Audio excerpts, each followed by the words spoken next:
नमस्कार विद्यार्थी मित्रांनो, आज आपण इयत्ता चौथीचा मराठी विषयाचा अभ्यास करणार आहोत. मुलांनो, या आधीच्या व्हिडिओमध्ये आपण कौमुदीचा चौकोन या कवितेचा काही भाग शिकलो होतो. आज आपण या कवितेचा उर्वरित भाग शिकणार आहोत. चला तर मग या कवितेच्या उर्वरित भागात काय दिलं आहे ते आपण बघूया. कवितेचा उर्वरित भाग शिकण्याआधी आपण आज पुन्हा ही कविता एकदा तालासुरात म्हणूया. कौमुदीने कागदावर एक चौकोन काढला. कौमुदीने कागदावर एक चौकोन काढला, पण तिचा चौकोन नीट येईना. परत परत काढूनही मनासारखा होईना. परत परत काढूनही मनासारखा होईना. आईने पाहिला, ताईने पाहिला. आईने पाहिला, ताईने पाहिला, सौरवने पाहिला. सारे तिला हसले. कौमुदी हिरमुसली, दूर जाऊन बसली. कौमुदी हिरमुसली, दूर जाऊन बसली. तिकडून आले बाबा. तिकडून आले बाबा. काय झाले बाळा? कागद दे मला आणि आण पाहू दौत. कागद दे मला आणि आण पाहू दौत. झकास काढू चौकोन, येईल पहा मौज. झकास काढू चौकोन, येईल पहा मौज. बाबांनी मग नीट आखून काढली सरळ रेषा. बाबांनी मग नीट आखून काढली सरळ रेषा. कौमुदी ही हसली आणि झाला मोठा हशा. कौमुदी ही हसली आणि झाला मोठा हशा. मुलांनो, तुम्हाला पुन्हा एकदा ही कविता गाऊन आणि तालासुरात म्हणून आनंदच झाला असेल. चला मग आता आपण या कवितेच्या उर्वरित भागाकडे वळूया. मुलांनो, कवितेचा उर्वरित भाग शिकण्याआधी आपण कवितेचा आधीच्या व्हिडिओमध्ये जो काही भाग शिकलो आहोत त्याची थोडीशी उजळणी करूया. कौमुदी नावाची जी मुलगी होती ती तुमच्याच वयाची होती आणि तिला कागदावर एक चौकोन काढायचा होता, पण तो चौकोन काही तिला नीट जमतच नव्हता. ती आपला सारखा सारखा चौकोन त्या कागदावर काढत होती. चुकीचा आला की खोडत होती आणि पुन्हा पुन्हा काढत होती, पण तिच्या मनासारखा काही तो चौकोन होत नव्हता.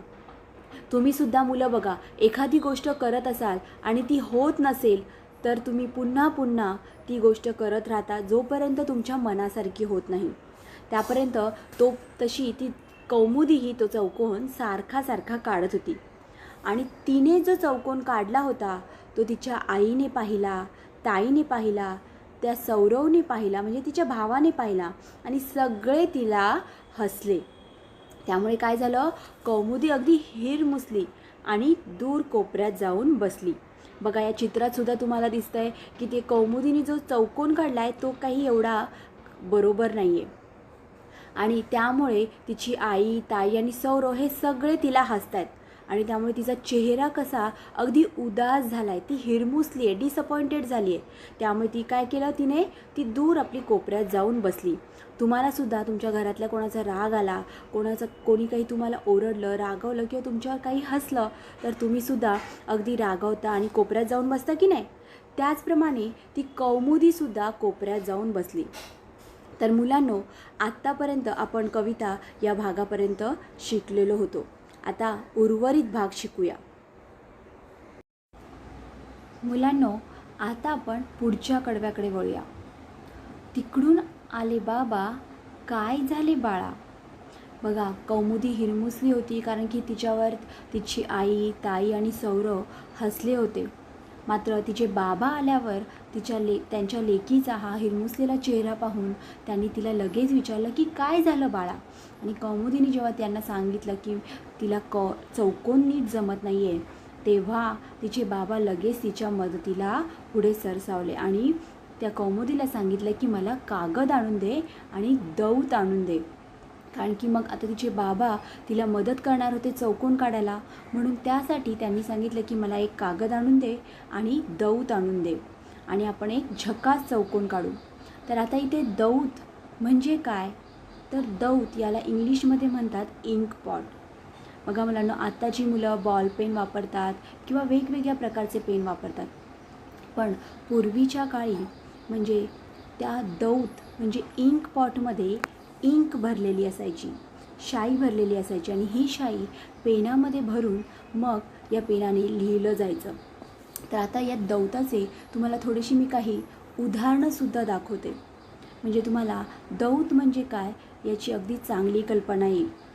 आता बघा, या चित्रामध्ये 2 प्रकारचे दौत दिसत आहेत आणि लेखणीसुद्धा अगदी वेगळ्या प्रकारची दिसत आहे. मुलांनो, आपले पूर्वीच्या काळचे राजे महाराजे आणि फार पूर्वीचा जो काळ होता त्या काळामध्ये अशा प्रकारची लेखणी वापरली जायची. लेखणी म्हणजे पिसाचा वापर केला जायचा, पक्ष्यांच्या पिसाचा वापर केला जायचा. आणि हा जो इंक पॉट आहे त्यातली शाई, त्या शाईमध्ये बुडवून या पिसाद्वारे कागदांवर लिहिलं जायचं. आणि ही पत्र दूताकरवी, एखाद्या माणसांकरवी किंवा कबुतरांकरवी दुसऱ्या देशामध्ये किंवा ज्या व्यक्तीला पाठवायची आहेत त्यांच्याकडे पाठवली जायची. कालांतराने याच्यात प्रगती होत गेली, बदल घडत गेले. मग असा पेन वापरला जाऊ लागला. म्हणजेच हा जो इंकपॉट दिसत आहे आणि पेन दिसत आहे, या इंकपॉटमधली शाई या पेनामध्ये भरून पेनाने लिहिलं जाऊ लागलं. आणि कालानुसार प्रत्येक या लेखणीमध्ये बदल होत गेले, प्रगती होत गेली. आतासुद्धा काही मुलं बॉलपेन वापरतात, शाई पेनसुद्धा वापरतात, हो की नाही. मग त्याच दौताचा, म्हणजे हे जो दौत आहे, इंकपॉट आहे, तो इंकपॉट तिच्या बाबांनी कौमुदीकडे मागितला. मुलांनो, तुम्हाला दौत म्हणजे काय हे आत्ताच्या मुलांना अजून माहिती नसेल, म्हणून मी ही तुम्हाला काही जुन्या काळातली उदाहरणं दिली, जेणेकरून तुम्हाला दौत म्हणजे काय हे खूप चांगल्या प्रकारे समजेल. आणि अशा प्रकारे बाबांनी तिच्याकडून कागद आणि दौत मागून कसा चौकोन काढला ते आपण आता पुढच्या कडव्यात पाहूया. कौमुदीने बाबांना कागद आणून दिला, दौत आणून दिला आणि मग बाबांनी काय केलं, नीट आखून काढली सरळ रेषा. बघा, चौकोनामध्ये सरळ रेषा नसेल, चारी बाजूनी, तर तुमचा तो चौकोन वाटत नाही. जसं मगाशी तुम्हाला कौमुदीच्या चित्रामध्ये बघत होता की तुम्ही तो चौकोन नीट वाटतच नव्हता, तिच्या रेषा वेड्या वाकड्या आलेल्या. मग बाबांनी मात्र अगदी नीट आखून सरळ रेषा काढली आणि मग अगदी छान प्रकारे चौकोन काढला. त्यामुळे काय, कौमुदी ही खुश झाली आणि झाला मोठा हशा म्हणजे काय, तर सगळे अगदी आनंदले, सगळ्यांना आनंद वाटला, कारण की कौमुदी ही खुश झाली. बघा, बाबांनी या चित्रामध्ये कशी सरळ रेषा काढली आहे, त्याचप्रमाणे त्यांनी चारी बाजूनी सरळ रेषा काढली आणि चौकोन तयार केला. आणि तुम्हाला चित्रात तिथे इंकपॉट, म्हणजे जे दौत म्हणून आहे कवितेत उल्लेख, तो निळ्या कलरचा इंकपॉट तुम्हाला तिकडे दिसत आहे. अशा प्रकारचे पूर्वीच्या काळी दौत मिळायचे, म्हणजेच इंकपॉट असायचे. तर मग बाबांनी तिला छान प्रकारे तिच्या मनासारखा चौकोन काढून दिला आणि त्यामुळे कौमुदी ही हसली. आणि मग सगळीकडे हशा, म्हणजेच काय, लाफ्टर, म्हणजे सगळेजण हसायला लागले, कारण की कौमुदीसुद्धा हसायला लागली होती. ती जी आधी हिरमुसली होती की तिला चौकोन येत नव्हता आणि सगळे तिच्यावर हसत होते, पण जेव्हा बाबांनी तिला चौकोन काढायला मदत केली आणि छानपैकी चौकोन काढला, तेव्हा कौमुदीही हसायला लागली आणि सगळेजण अगदी आनंदित झाले. तर मुलांनो, कशी वाटली तुम्हाला ही कविता, आवडली की नाही. ही कौमुदी नावाची मुलगी, जिला काहीच चौकोन येत नव्हता आणि ती हिरमुसली होती, तिच्या बाबांनी नंतर तिला मदत केली आणि तीसुद्धा हसायला लागली आणि अशा प्रकारे तिला तिचा चौकोन छान प्रकारे काढता आला. तर या कवितेत अगदी तुम्हाला तुमची आठवण झाली असेल की तुम्हाला कशी एखादी गोष्ट येत नव्हती, मग ती कोणतीही असो, मग तुमच्या आई किंवा बाबांनी, ताई किंवा दादांनी तुम्हाला मदत केल्यामुळे तुम्हाला ती गोष्ट खूप चांगल्या प्रकारे जमली, हो की नाही. त्यामुळे ही कविता तुम्हाला नक्कीच आवडली असेल. आता आपण या कवितेतले शब्दार्थ बघूया. हे शब्दार्थ आपण आधीच्या भागामध्ये बघितले होते, पण पुन्हा एकदा आपण या शब्दार्थांची सुद्धा उजळणी करूया आणि काही नवीन शब्दार्थसुद्धा पाहूया.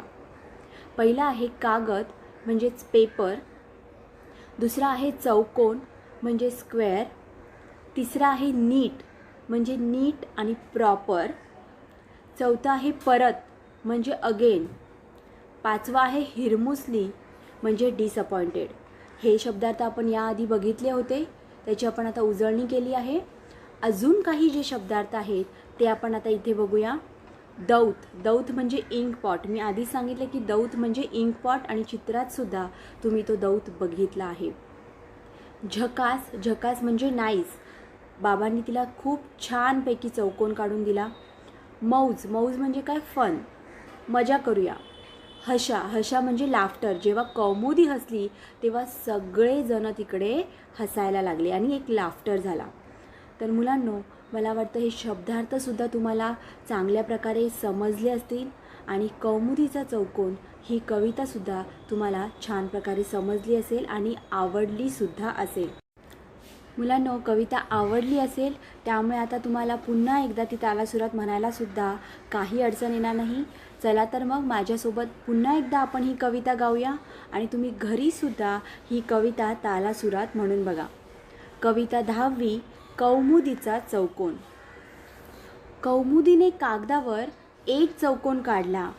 कौमुदीने कागदावर एक चौकोन काढला, पण तिचा चौकोन नीट येईना. पण तिचा चौकोन नीट येईना.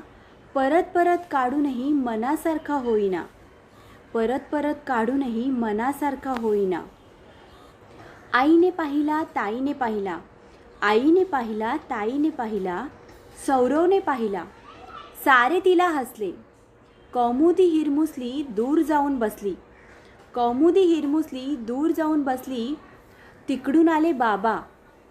तिकडून आले बाबा. काय झाले बाळा? कागद दे मला आणि आण पाहू दौत. कागद दे मला आणि आण पाहू दौत. झकास काढू चौकोन, येईल पहा मौज. झकास काढू चौकोन, येईल पहा मौज. बाबांनी मग नीट आखून काढली सरळ रेषा. बाबांनी मग नीट आखून काढली सरळ रेषा. कौमुदीही हसली आणि झाला मोठा हशा.